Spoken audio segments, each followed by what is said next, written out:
जालना जिल्ह्यात राजूर जाफराबाद या मुख्य मार्गावर गाडेगव्हाण या गावाजवळ भीषण अपघात झाला आहे.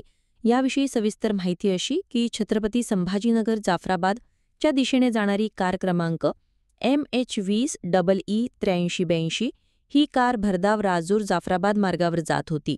यावेळी मॉर्निंग वॉकला चाललेल्या व्यक्तीला सदर कारने गाडेगव्हाण फाट्यावर जोराची धडक दिली.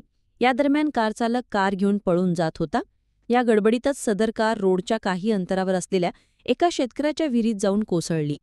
कार एवढी जोरात होती की विहिरीचे सिमेंटचे कठडे तोडून 80 फूट खोल पाण्यात पडली. यावेळी स्थानिक नागरिकांनी व शेतकऱ्यांनी तात्काळ विहिरीकडे धाव घेतली. मात्र तोपर्यंत पूर्ण गाडी पाण्यात बुडाली होती.